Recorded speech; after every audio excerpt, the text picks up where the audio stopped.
Hi, Mark. I'm Alice, and my student number is 48. I'm a sophomore. Now I'm going to read William Kamkwamba, How I Harnessed the Wind. Thank you. 2 years ago, I stood on the TED stage in Arusha, Tanzania. I spoke very briefly about one of my proudest creations. It was a simple machine that changed my life. Before that time, I had never been away from my home in Malawi. I had never used a computer. I had never seen an internet. On the stage that day, I was so nervous. My English lost. I wanted to vomit. I had never been surrounded by so many Azugu white people. There was a story I wouldn't tell you then, but well, I'm feeling good right now. I would like to share that story today. We have 7 children in my family, all sisters except me. This is me with my dad when I was a little boy. Before I discovered the wonders of science, I was just a simple farmer in a country of poor farmers. Like everyone else, we grew maize. One year of fortune turned very bad. In 2001, we experienced an awful famine. Within 5 months of Malawians began to starve to death. My family ate 1 meal per day at night. Only 3 swallows of Nesma for each one of us. The food passed through our bodies. We dropped down to nothing. In Malawi, the secondary school, you have to pay school fees. Because of the hunger, I was forced to drop out of school.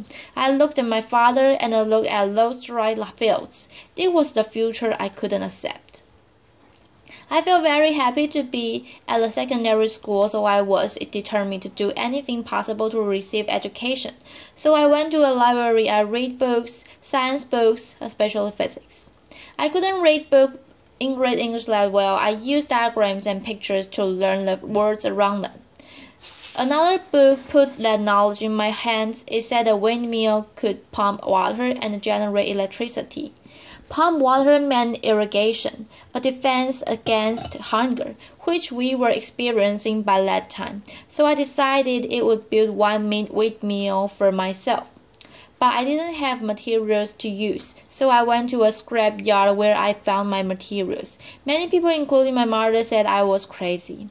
I found a tractor fan, shock absorber, PVC pipes. Using a bicycle frame and an old bicycle dynamo, I built my machine. It was 1 light at first, and then 4 lights with switches and even a circuit breaker, modeled after an electric bell. Another machine pumps water for irrigation. Queues of people started lining up at my house to charge their mobile phone. I could not get rid of them, and the reporters came too, which led to bloggers and which led to call from something called TED. I had never seen an airplane before. I had never slept in a hotel. So on stage that day in Arusha, my English lost. I said something like, I tried and I made it.